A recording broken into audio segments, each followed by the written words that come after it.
friends. Welcome back to another installment of the 94 podcast, a tradition like no other. Welcome, Jim. How you doing? Happy weekend. Happy weekend. How you doing, Brook? Doing good, Jim. I'm Brook Eddle, joined by Jim Bushy, my co-host here in the 94 podcast. Back in the studio here in CCX, live in living color. We got a lot to cover. I did mention we do have Masters Weekend going on right now. But before Masters Weekend, there's always the Final Four, and the Final Four did wrap up with the National Championship on Monday. Championship Monday. It was UConn versus Michigan. UConn with an opportunity to win 3 national championships in the past 4 seasons. They did come up short. They did lose 69-63, a 6-point defeat to the Michigan Wolverines. The Michigan Wolverines, led by Dusty May and Elliot Cadeau, cut down the nets. And shout out to Yaxel Lundeberg playing, not 100% and not listening to his agent. His agent was telling him to sit out the national championship. And Jim, there's just some things that money cannot buy, and those are one of those experiences. Nope, you don't do that. Especially I understand he's like, you're gonna get paid, you're gonna get hurt, you're gonna ruin your chances, but like, dude, you don't give a chance to win the natty. You don't do that at all. Like, you can't. Right, you got to suit it up one more time. He's a senior, and knowing that his story, he didn't play organized basketball early in life, but he did play later in high school, and then also he played at a JUCO at Western Arizona for the Matadors out west, and then he was able to get transferred over to Michigan. He also had, I believe he was with UAB, but then he made the transfer to Michigan. And then, he was part of that starting 5. The all starting 5 was from the portal. So Dusty May was able to really unlock the code, the cheat code for college basketball. And I think it's been a time for this evolution of the game, but I think it's been going on for a couple years now that we actually see a full-on champion of all 5 players that did not play with the Michigan Wolverines. Because Michigan was down, like they had an 8-24 record before Dusty May took over 2 years ago, and in his second season, he goes and wins the national championship. I think he wins 37 games with 3 losses. So and playing the full 40 and winning the national championship. But want to give kudos to the Wolverines. They will be back with a chance for a repeat. Already news out there, Elliot Cadeau coming back for his senior season. So Michigan is not going away, and UConn's not going away, because I think UConn didn't have too many players in the transfer portal. But Dan Hurley has already come out and said that he doesn't know who's going to be on his roster. He knows maybe 4 or 5 of the 15 players on the roster that will be playing for UConn men's basketball next year. So it is kind of like a free agent frenzy in the portal, since the portal did open earlier this week. So there's a lot that is going to happen from now until tip-off, which will happen in the fall. But college basketball is in a good stage. I think the game is better for it in knowing that these players actually want to stay in college and actually work on their game. And I feel like the coaches have been able to match what the players really need, because this upcoming draft class is one of the most talented draft classes upcoming in the NBA draft. I wouldn't say the coaches. The coaches are the reason our kids want to stay, because it's college. I think they want to stay because the NIL money is way more better than the entry-level contracts they'll receive in the draft. So I think that's the reason why they're saying. But yeah, no, it's great to see these teams doing. It kind of feels like you've lost the willing to stay now for kids in college. They don't care. They either want to play or they just want to play and get the money and then do their own thing. I mean, congratulations again. They just played better than UConn, but it is what it is. But yeah, no, it just feels like ever since NIL and the transfer portal and all the lax rules, it's just something that I don't know. It feels like we're not playing college anymore. And I've said my disdain about NIL and everything. Uh, I mean, it's great. I mean, good for the coaches. They know how to recruit and recruit well. They know how to snag people from other teams. They can see all the prospects, and good for them. And all the kids could develop and be better. Then that's great. It's good to hear. Just that was the other way. I wish it was back the other way, but that's just old man yelling at clouds. Yes, Jim, I know the NIL is a big part of the equation. There's not going to be too many Alex Caravans out there that are just doing it for the love of the game, and loving their university, and actually just really enjoying the process of being a college athlete. I agree there. The NIL does play a major factor. There's still players that it all comes back down to the player's personality too. Like, do they want to be in college? Do they want a coach that is in charge of the entire operation? Some players, they choose to go overseas because they want the professional field. They don't want to be kind of in that hybrid mode of being a professional and an amateur, but you are still getting paid on certain deals. For example, it'll be interesting to see some of these freshmen that had big tournaments, in the month of March, seeing how they navigate the transfer portal and also their draft eligibility as the draft, it draws closer when it gets to June. Who is going to be declaring? Because there's been so many court cases of these players that are either looking to extend their eligibility, or they declare for the draft, but then they want to get back in to the fold. So again, there's a lot of wishy-washy of this, like NCAA right now, because I think it'll be really indicative to see, because this is going to be a very deep draft class. As we mentioned, there's rumors that that there's going to be comparisons to the 2003 draft class with LeBron James, Dwayne Wade, Carmelo Anthony. You got names like AJ DeBonce, Darren Peterson. I think also Acuff, who just signed a deal with Reebok. You got some of these players that are already on their way into the league, and these teams are just salivating, knowing that they're going to be their cornerstone of their franchise. You got, like I mentioned, AJ DeBonce, Darren Peterson, Koa Pete, AJ DeBonce with BYU, Darren Peterson with the Kansas Jayhawks, Koa Pete with the Arizona Wildcats, Keaton Wagler, who was just in the Final Four for Illinois, the Fighting Illini, the Boozer twins. I mean, you got Cam Boozer, son of Carlos Boozer, for the Duke Blue Devils. You also got Kay Boozer. You have Caleb Wilson, who was injured for North Carolina. But again, we'll see what happens with Caleb Williams, knowing that Mike Malone just got hired by the University of North Carolina. See if he's going to come back for another year. Kingston Flemings, I believe with Houston, the Houston Cougars, and as I mentioned, Darius Acuff Jr.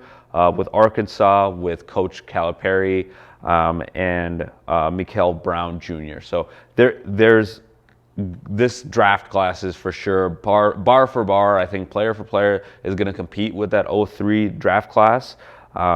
it's going to absolutely start the conversation of one of the best pools of talent.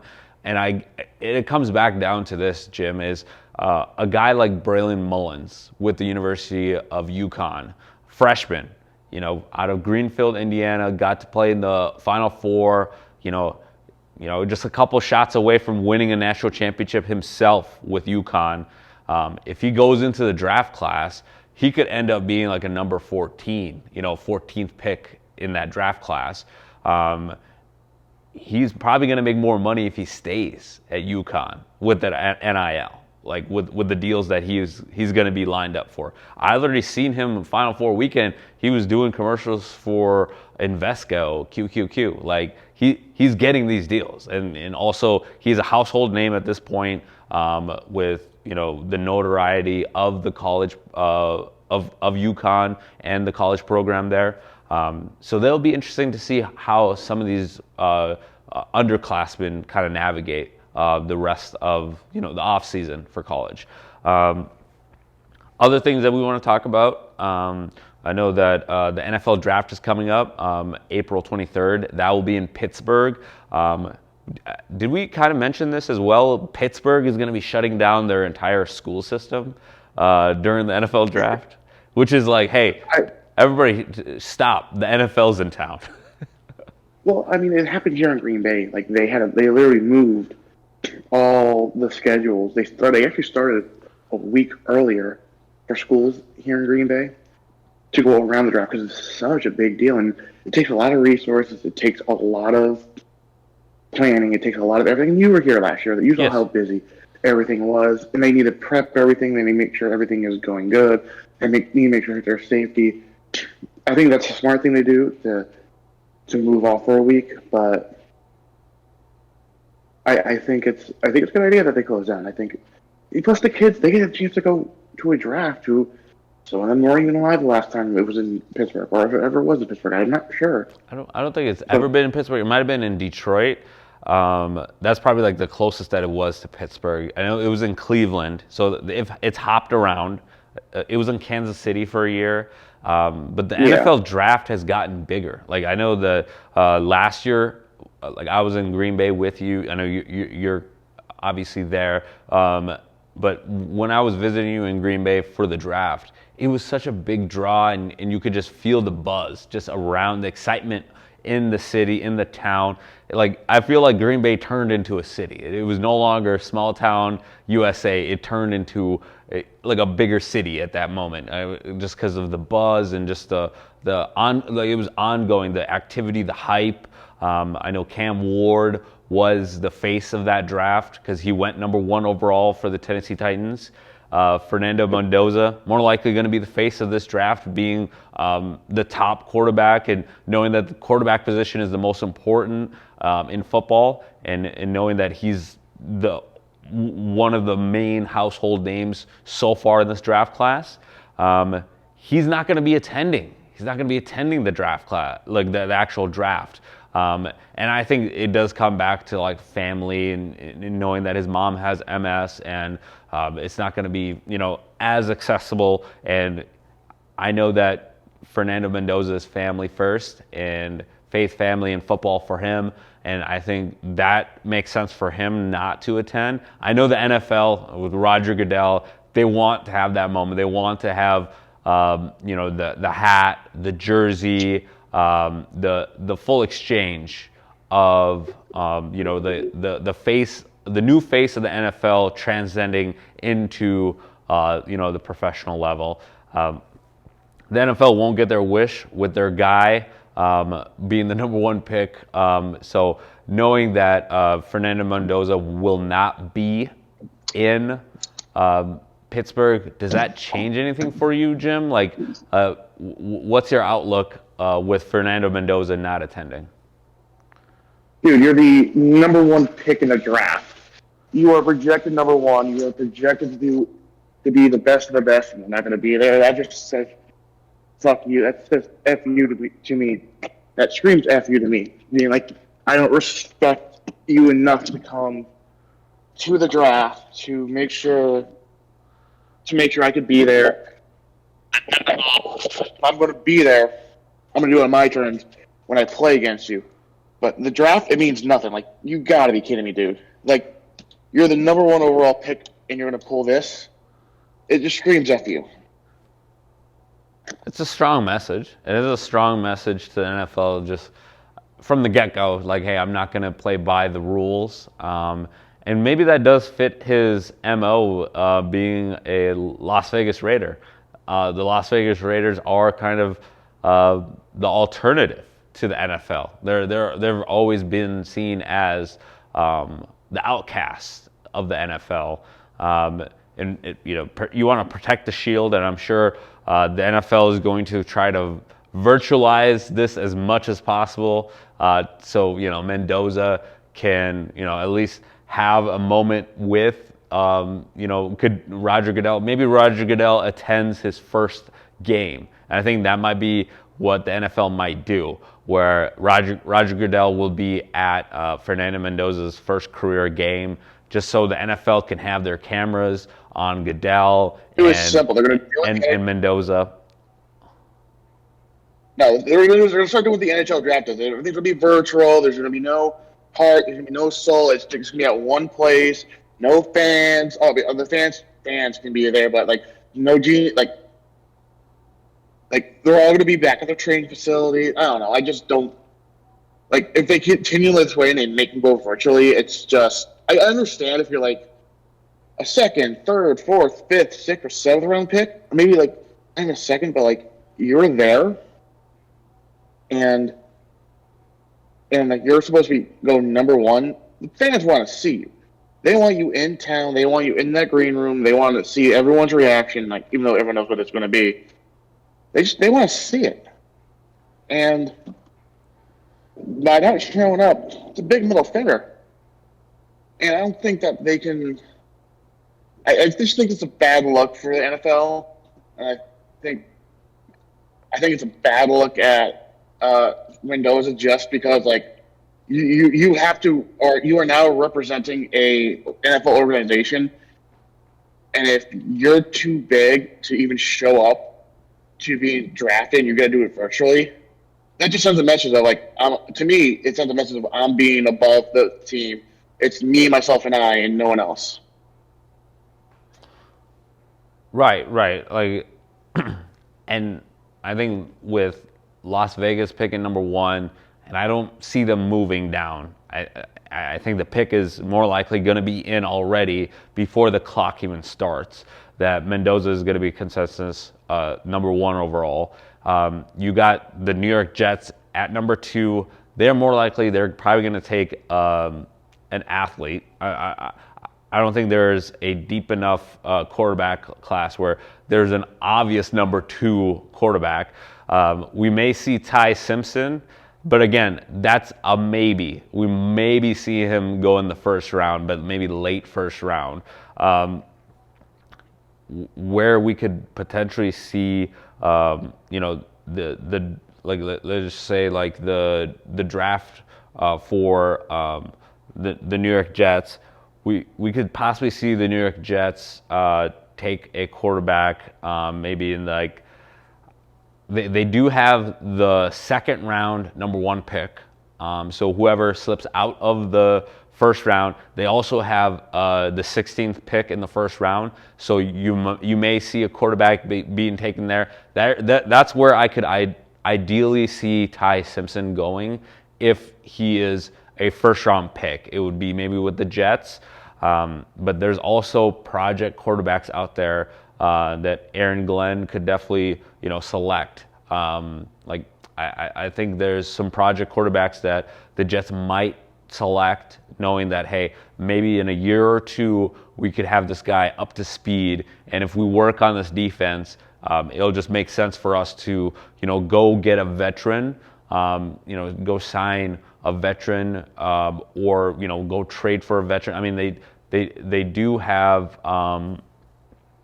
I know they let go of Justin Fields, but I know that they ended the season. Well, I think they did bring back Geno Smith, so Geno Smith might be their option there. So with them signing Geno Smith, I think that they're not going to reach right away. I think the Jets maybe are going to be a little bit more patient, knowing that Mendoza is not going to be on the draft board at 2. But maybe the Arizona Cardinals at 3, they could be the ones that take Ty Simpson as well. It probably will. I mean, they don't have three more.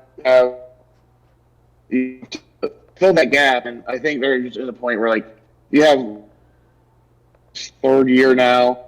You need a quarterback for him, and then you need an extra weapon or two.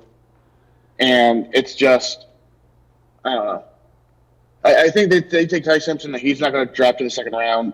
Jets, they could bank on Geno, but they'll probably try to get someone in the later round, I think. But who knows? Well, I'm gonna make a crazy prediction that's never going to happen. The Browns are going to trade Shadur Sanders to the Jets for the number 2 overall pick. But the pick is never going to happen. That's never going to happen, but that's going to be outrageous if it does. Oh, you said if they trade it to the number, they trade it down? No, so the Cleveland Browns trade Shadur Sanders to the New York Jets for the number 2 pick. Okay, yeah. That is a pipe dream. Like it wouldn't happen, but yeah, like if they were to trade Shadur Sanders, the Cleveland Browns trade the Shadur Sanders for the number 2 pick to go get a quarterback, I would assume. Basically, yes. Yeah. Okay. Okay. No, this is definitely interesting. Okay, go ahead. Yeah. Okay. No, that would definitely shake things up for sure. Okay. Here, like, all right. Okay, so what I'm seeing here, just looking at a draft simulator right now, just kind of going through it. Here, pause it real quick. So far, what I'm seeing in like the first couple of draft picks, we got Fernando Mendoza going number 1. The Jets, more likely they'll take Arvell Reese out of Ohio State. Number 3, like for this mock draft, I just chose Jeremiah Love just because, like, hey, the Cardinals, they're probably just going to take the best player available. So they take Jeremiah Love at 3. Number 4, Sonny Styles goes to the Tennessee Titans with Robert Saleh. The Giants, where I would right now I would put Jeremiah Love probably in the New York Giants. If I was their GM, that's who I would try to trade up to number 3 with Arizona to guarantee that Tennessee doesn't snipe him before me. But the New York Giants in this draft, they get David Bailey. The Cleveland Browns at 6, who you mentioned if they were to move up to the number 2 pick, they took Carnell Tate out of Ohio State, one of the top wide receivers, and Caleb Downs for the Washington Commanders, Reuben Bain, edge rusher out of the University of Miami to the New Orleans Saints. The Kansas City Chiefs would take an offensive tackle to protect Patrick Mahomes. Again, it's going to be a shakeup whether Patrick Mahomes will be ready for Week 1, start of the NFL season. They would take Francis Mayoga. The Bengals at number 10, they would take Mansour Delaney. Number 11 for the Miami Dolphins, they take Mekhi Lemon, wide receiver USC. The Dallas Cowboys with Akeem Mesdor, edge rusher. The Los Angeles Rams, Jordan Tyson, wide receiver, I believe out of Arizona State. And the Baltimore Ravens would take Spencer Fano out of the University of Utah, offensive tackle. The Buccaneers would get Jermod McCoy. The New York Jets would take Ola Vega Lone, offensive guard. The Detroit Lions would take Monroe Freeling, offensive tackle. And the Minnesota Vikings at 18, again, this is just a draft simulator, would end up with Kenyon Sadiq, tight end out of Oregon. We'll just stop there because we both are Vikings fans. How would we feel about a first-round pick used on a offensive weapon, a tight end, for the Minnesota Vikings in this offense with Kevin O'Connell? I mean, if you look at it like this, you have Jordan Madison, who is probably gone after this year unless he signs a deal. JJ's not getting any younger, and he's getting frustrated. You got Hawkinson, who's been hurt before. You don't really have that tight end two, that threat of a tight end two. So I think that's a good thing to have. But I mean, I'm fine with it as long as we focus on the defensive end after, and then maybe get another O line to help out, like at least a center maybe. But I'm fine with a tight end. Okay.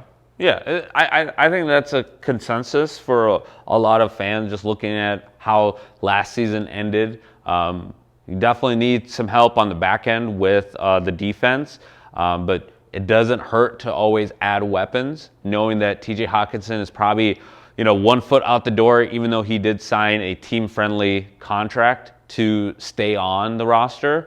Because I was thinking that he was gone after last year, but knowing that he did restructure for a team-friendly contract, this is probably like the last dance with TJ Hawkinson. So they're preparing for life after TJ Hawkinson as the tight end one, and knowing that you got Josh Oliver, but again, Josh Oliver's there more for the run game, run blocking, and you're not really leaning too heavy on him in the pass game.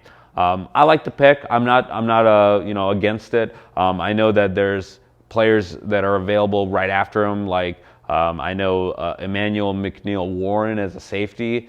He went immediately right after the Vikings to the Carolina Panthers.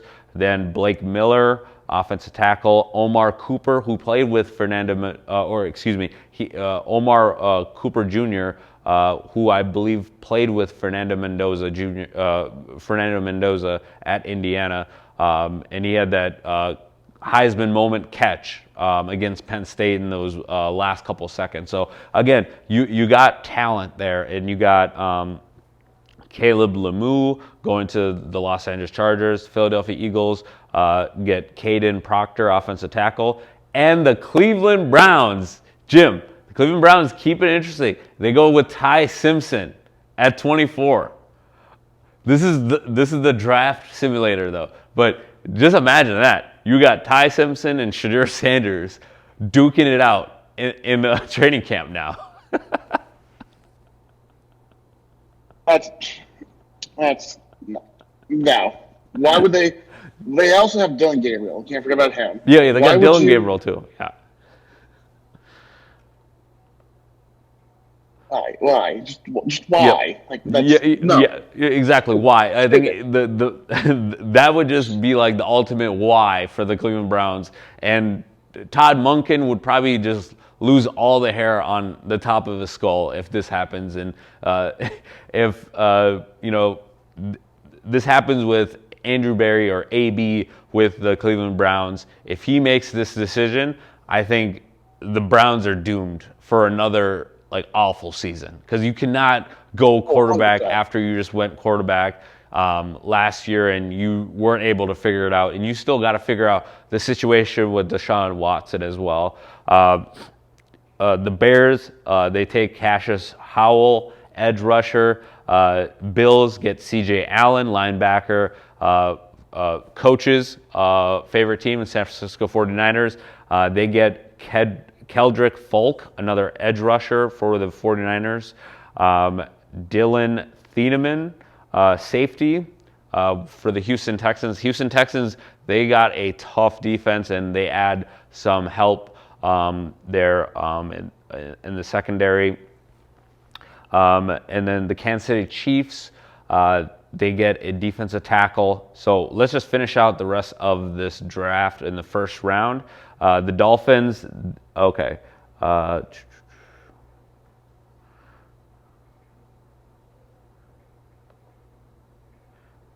Yeah, I think it was showing me.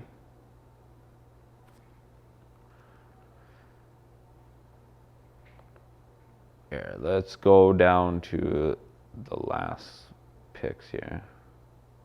Yeah, but that just lets you know there's going to be a lot of talent in this NFL draft.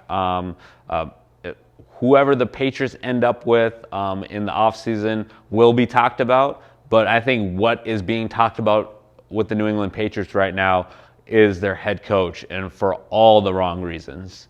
Let's talk Mike Vrabel and Diana Rossini, the scandal in Arizona, the Sedona deja vu. So were they really looking at, were they really looking at the beautiful landscape in the desert on a work retreat? Or was this a little bit more sinister, and is this adultery? Is this a scandal that's going on? Again, where there's smoke, there's fire. And Vrabel was saying that he was hanging out with friends, and they drove 2 hours away to their own hotels after spending some time with Diana Rossini and her friends. But again, photographers, private investigators, whatever you want to call them, they didn't find any friends that Mike Vrabel or Diana Rossini were bringing up. It looked like it was a romantic getaway or a rendezvous with these two, and they're both married. These are not single individuals where they're able to they're both consenting adults, but they're both married. They're both public figures. Got to be smarter than this. I feel like if your marriage is in trouble, I think you address it, you separate. Yeah. But to do this to your wife and for her to do this to her husband, it is very, very, very lowbrow, and I think they are dragging both their husband and wife through a lot of mud, unnecessarily. It wouldn't be the Patriots without some sort of scandal. I mean, my gosh. Is that the prerequisite as a head coach in the New England area?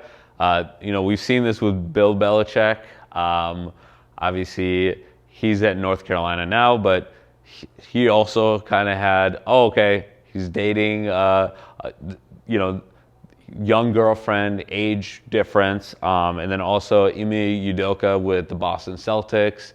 At the time, his wife, Nia Long, he was, cheating with, one of the assistants or team personnel or part of the staff. And now Mike Vrabel, messing around with the media, messing around with one of the inside reporters, one of, the members of the press. And I don't know, like how you are able to recover from this, like especially knowing that they're both in the public eye. This will continue to come up. This will be the topic of discussion until further notice.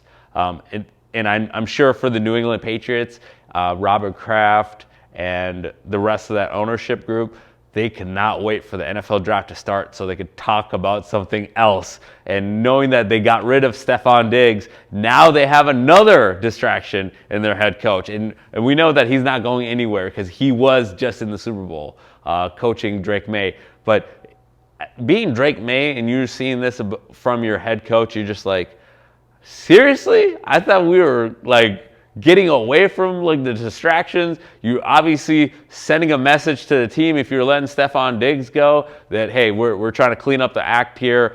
We're doing it the Patriot way. And is this the Patriot way, Jim? Shouldn't be. It shouldn't be. You need to not get like caught up in all this stuff. Like it's stupid. Yeah. It is stupid. I mean, no better way to put it. But yeah, it's pretty stupid. AJ Brown. Let's move on to another topic. AJ Brown. Will he get traded? Like I know that there's rumors out there. Does he end up on another team? Does he end up with the Chicago Bears? It looked like the Chicago Bears were looking to possibly add another weapon, and they did trade away DJ Moore to the Buffalo Bills. Could we potentially see AJ Brown in Chicago? Could we see AJ Brown with the Kansas City Chiefs? Could we see AJ Brown with the Dallas Cowboys?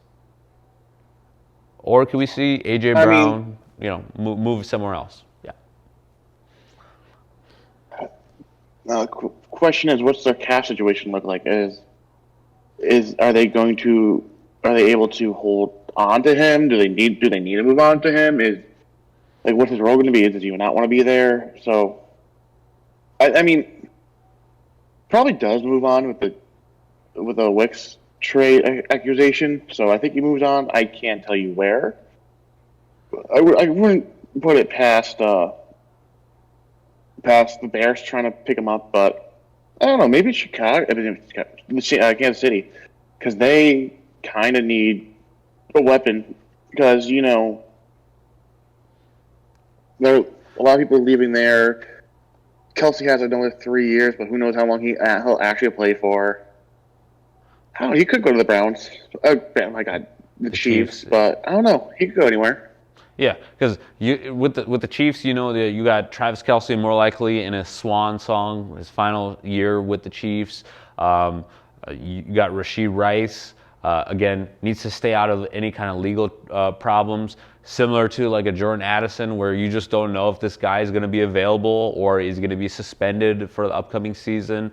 A.J. Brown, I feel like he does give them, that professional that has won big games, has won a Super Bowl, has that ring cred immediately in that locker room. And also, I know that Andy Reid will be able to trust A.J. Brown in big time situations, and knowing that he can win those one-on-one matchups on the outside. Big physical receiver. I think this bodes well for the Kansas City Chiefs, knowing that they haven't really had a big time wide receiver in many of years. I mean, it's been since Tyreek Hill that they've had a true number one. No, definitely. They need to get that true number one back because, you can't just sit there and be like, oh, we have these a guy who's number one week and a guy who's number one, a different guy is number one next week. I mean, yeah, it's good to have, but like you kind of want, to have that true number one where you can take the threat away and then go to the other people. Exactly. It opens up all levels of the passing game for Patrick Mahomes, and you know how dangerous Patrick Mahomes is, but when you mix in a true number one in there, I think it makes him even more lethal, especially in those late game situations where you got to have it. The other things that I wanted to talk to you about, Jim, I know that, Dontavius Wicks, the Green Bay Packers, are they the next Oklahoma City Thunder? Because they have 1 million picks for the next 2 years. They just keep, every time they let somebody go, they're collecting the compensatory pick, and they get a couple picks back from the Philadelphia Eagles in that trade with Dontavius Wicks going to Philadelphia. What are the Green Bay Packers building? Is something to worry about for the NFC North and the NFC in general? Well, I mean, they're in cap hell, so no. But they also don't have a first-round pick for the next 2 years because they traded for Parsons. They don't think they picked late second round. 52, I think. 52. Yeah, 52. So maybe even the third. Second round. I mean, if they could find people in the draft, I mean, yeah. But just because they're collecting these picks, I mean, they could. I think they're more of a trade bait than an actual pick. Because outside of the top 10, you're not guaranteed. Like now, you're just taking picks, risk and picks, and hoping they all pick up in their draft picks. They're unproven prospects until they prove themselves. So, yeah, they could build something, but unless they turn into something, they're bust. Fair enough. I mean, they got to prove it on the field. I mean, all these are really just projections until they actually get onto the field. The one thing though, with the Green Bay Packers, they do have a solid group of wide receivers: Romeo Doubs, Christian Watson. I really like Jaden Reed, but Jaden Reed, he doesn't stay healthy. That's the thing where his availability is not there. and they lost Emmanuel Wilson to the Seattle Seahawks. So the defending Super Bowl champions, they plugged the hole, because I know Kansas City Chiefs, they took Kenneth Walker the third away from the Seattle Seahawks. So the Super Bowl MVP is on a new team already.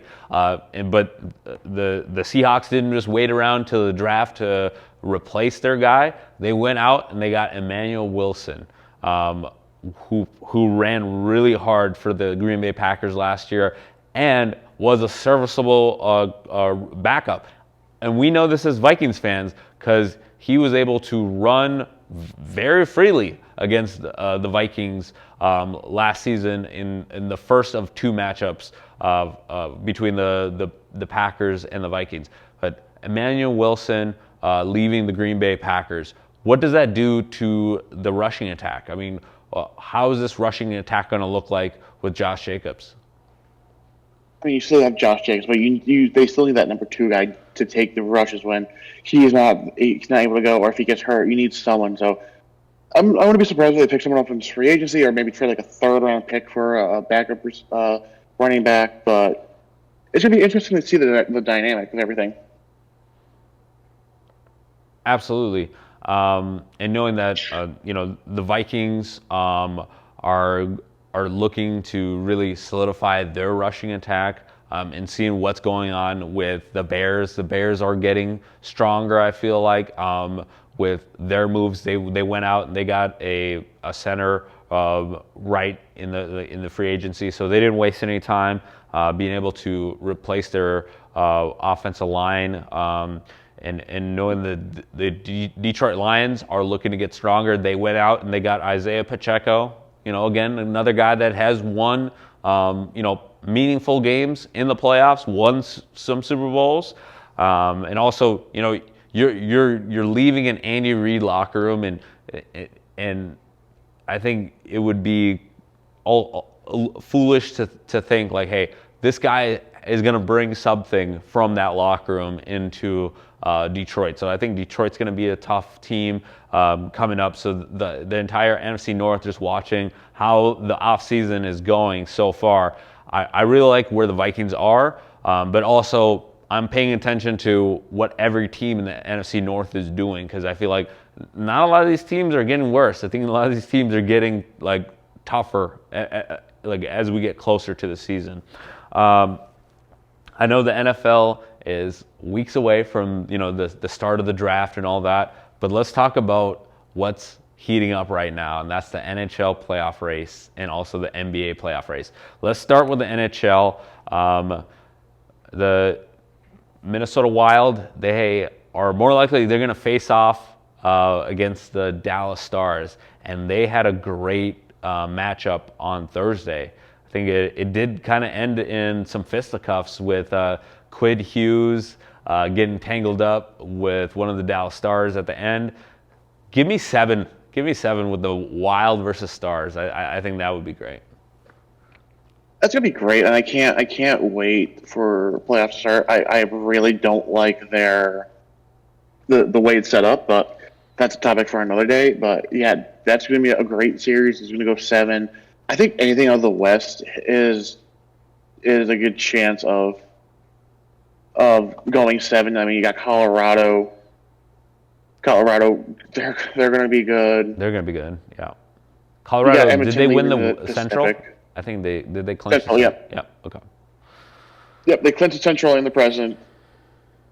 And the President's Cup. The winner. If Dallas wins tonight, they get home ice throughout the first series.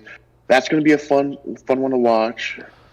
Another good series. I mean, let's give a chance to Buffalo. I remember a couple weeks ago we were talking about playoffs and how teams need to build up. Look at the Buffalo Sabres. Out of nowhere, they have 106 points. Out of nowhere, making the playoffs. Out of nowhere, breaking the 14-year playoff drought. Golf claps. 14-year. So congrats to them making the playoffs again. Montreal's back in, Tampa's in. Now the race for the East is going to be fun because you have 5 teams fighting for 2 spots, and it's just amazing to watch. Right, you got the Columbus Oh, Blue Jackets, the New York Islanders, um, who just let go Philadelphia of Patrick Flyers, Waugh, right? Like with 4 games which to go. was crazy because I understand you're losing, but how do you gas a coach this late into the season, close to playoff run? Makes no sense, right? No sense. Um, Then you got like Boston, Ottawa, and Detroit also vying for that last 2 spots. right. And Oh my do you gosh, it's also just have is Detroit kind of maybe out of the picture now? I mean, they're 3 points back. no. They're still in it, right? They're still in it. They still got a couple games in hand. Yes. Okay, I think they played 79. No, So they got 3 games 79. left. They have 3 Yeah. games Yeah. left. Yeah. Yeah. Okay. Okay. And there's also Yeah. action today. There's also action today. Yeah. Yep. If Detroit wins and Ottawa loses, Detroit has a good chance to make it. Make it, and then Philadelphia could get knocked out, even though they have less points than the 2 wildcard teams are in. Again, this whole setup is stupid and Right. The needs to get fixed. divisions. Yeah, the divisions how they're split up because right now they got the Atlantic with 3 automatic berths, and then they got the Metropolitan with 3 automatic 3. berths. Right. And And then then 2 wildcard. 2 wild card. Okay. Yeah, that makes no sense, Jim. I don't like that. Again, that's another topic for another day. But right now, with the wild card, what you're seeing with the Boston Bruins, the Ottawa Senators, do you think those 2 teams can hold off both Detroit and the New York Isles? Definitely the Islanders, but Okay. Detroit's going to be tough. Okay. Do you think Detroit is a playoff team? Yes, they have a good chance to make the playoffs. I like their chances, but Ottawa's going to be stingy. I mean, Boston can be the team that probably will drop out at best, I would say, Okay. but it's all up in the air. Right. I think it is somewhere to note as well. Hey, your New York Rangers, they put up a great fight. I know it was about like a month ago. We were at the game, but they did not play like a team that was not making the playoffs. I think they're building on something very strong for next season. Any preview of what you expect for your New York Rangers moving forward? Let's win games at regulation at home and not go over 2 months of not winning a game at home. And let's actually score goals and help our goalie out because that was ridiculous. That was very ridiculous. Oh, absolutely. And they're like 2 years away from, 2 years separated from the year that they won the President's Cup, right? Where they were the number 1 team in the NHL, obviously winning the President's Cup. But then there's been so many moves, so much player movement. I think with the offseason, are you thinking that New York is going to be a destination spot for a lot of these free agents where they're going to see the opportunity to play at MSG? I mean, you're talking about one of the most famous cities in the world. Of course, it's still going to be a destination. You just got to get good, and I think the rookies that they called up helped out a lot. And it's just I think it's going to be a good one, but I don't know. They just need to be better. Got to be They better. just need to be better. Just need to be better. Yeah.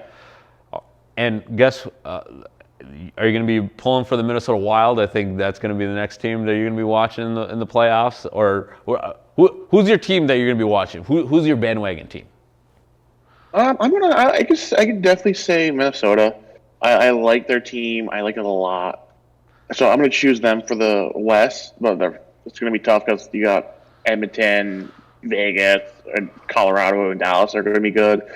But I'm going to go underdogs in the Atlantic. I'm going to go with Buffalo just because they haven't made it in like how many years now. Right. So it's like, okay, I kind of want them to go far just for the fan base. Right. No, Buffalo's been a great story. A real story of a second half team that, got hot and they were able to continue that momentum and belief, in the squad. And, they're at 49 wins, and 106 points, as we mentioned earlier. The Minnesota Wild are looking to snap the streak of the first round one and done So we'll see if they can get it done. They will drop the puck in a week's time. So a week from now, the Stanley Cup playoffs will be underway, Jim. Let's shift gears. I know we were talking about the Minnesota Wild, but shout out to Vladimir Tarasenko having a great season with the Minnesota Wild. We'll see how the Wild wrap up the season. I think they wrap up against the Anaheim Ducks. The NBA, they complete their regular season schedule tomorrow. Everybody's off today. The whole league plays tomorrow. The Minnesota Timberwolves are locked in the number 6 seed. They will end up playing the Denver Nuggets or the Los Angeles Lakers, whoever gets the 3 seed. So Minnesota's not going up or down. They're locked in at the number 6 seed. But who will be the number 3 seed? Right now, the Denver Nuggets, they face off against the San Antonio Spurs. So if the Spurs were able to beat the Nuggets and the Lakers were able to beat the Utah Jazz, the Lakers would move up. And I think that would be a more favorable matchup, knowing that the Lakers are down Luka Doncic and Austin Reeves, and they have old man LeBron James at 41 years old. And I think the Minnesota Timberwolves would have a favorable matchup, knowing that they got a young core with Anthony Edwards. You got Jaden McDaniels, Naz Reid, going up against a depleted Lakers team. And I think the Lakers, they would rather match up against the Houston Rockets, even though the Houston Rockets got Kevin Durant. I would rather play a Houston Rockets team that likes to choke in the last 5 minutes of a game compared to a young upstart team that wants to, take out the Lakers, and knowing that LeBron is in his final couple seasons here. So it'll be interesting to see how that plays out. But right now, Minnesota's 6, Houston's 5, LA's 4, Denver's 3, San Antonio's 2, and OKC is locked in at number 1. As a Wolves fan, I want to see them play the Lakers just because I know that you get to avoid OKC in that second round matchup. And also, you get a hobbled Lakers team. Don't get me wrong, though. It would be competitive basketball playing Denver, but I just know that will be more of a challenge. That will be an uphill challenge. But again, bring on the Nuggets if it's the Nuggets. I know that will be war between the Nuggets and the Timberwolves. It'll be great basketball. And taking a look at the Eastern Conference, you got Pistons locked in at number 1, Boston's number 2, Knicks 3, Cavaliers 4, Hawks 5. Again, Hawks similar to Buffalo, making a nice run in the second half. Looked like they were not going to make the playoffs. They're all the way up to the 5th seed. The Toronto Raptors are at 6. The Orlando Magic are fighting to get out of that play-in tournament. That's what's at stake. And then also the Philadelphia 76ers. They're looking to move up as well, but locked in are the Charlotte Hornets and the Miami Heat. The Milwaukee Bucks, again, they missed the playoffs. A lot of scrutiny with them and how they handled the Giannis Antetokounmpo situation, especially with, they should have broke up earlier, knowing that Giannis wants to continue to play, but Milwaukee's looking at the draft class and saying, hey, we want to add more ping pong balls in the draft lottery. But we'll talk about the draft lottery another time. The playoffs right now. We got a full Eastern Conference bracket getting set up, and then also the Western Conference is already set. But right now, what we're seeing is, the health of the league, because we were talking about the Detroit Pistons as being one of the worst teams in the NBA, Jim, and look at them now. They're the number 1 team in the East. Yeah. Oh my. It's great to see how things turn around. It's awesome, and it's great to see a team turn around, and that's what happens.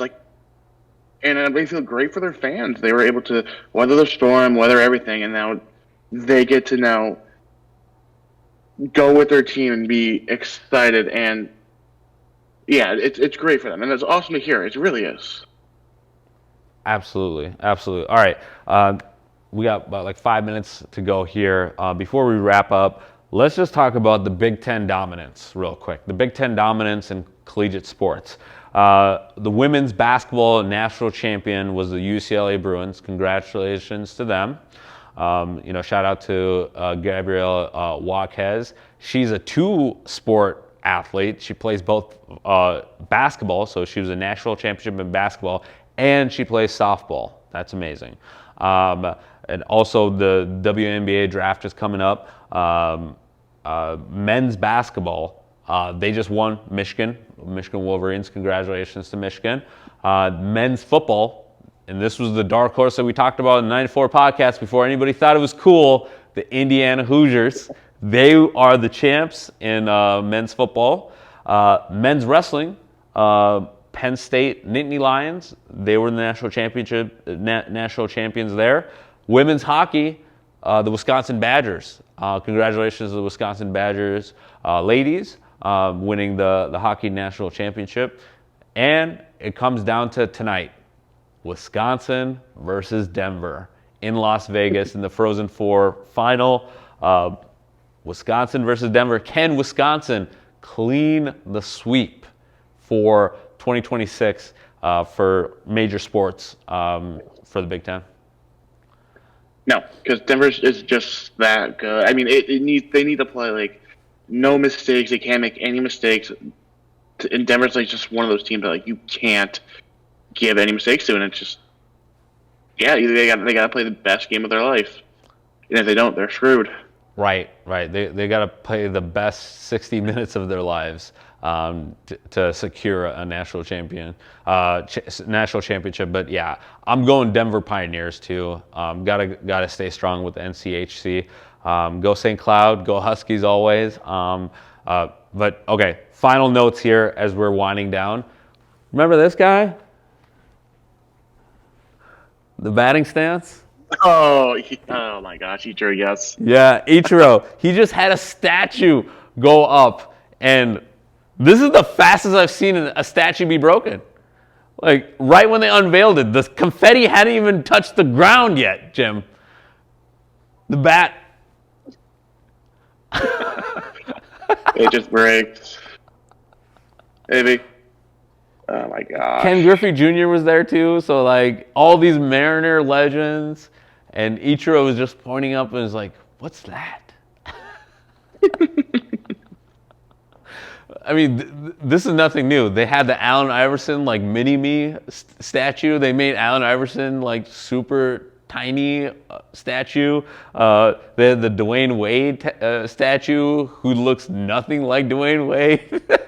They had the Cristiano Ronaldo statues. So all these statues, I know that there's going to be a statue coming up for Shohei Ohtani for the Los Angeles Dodgers already.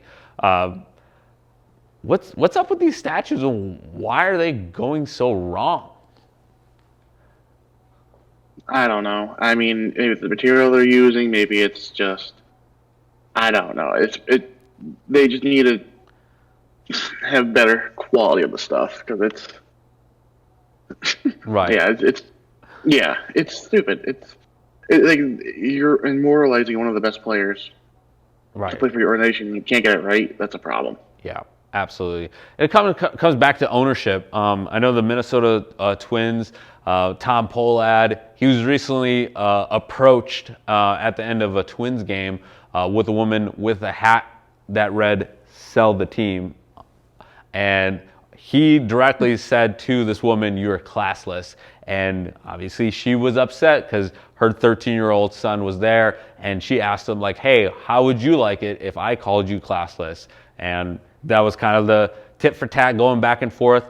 And this also comes back down to ownership. Is ownership cutting corners on these statues? Is ownership also cutting corners on the players? I know you have thoughts on the Boston ownership as well, and we can just wrap with that.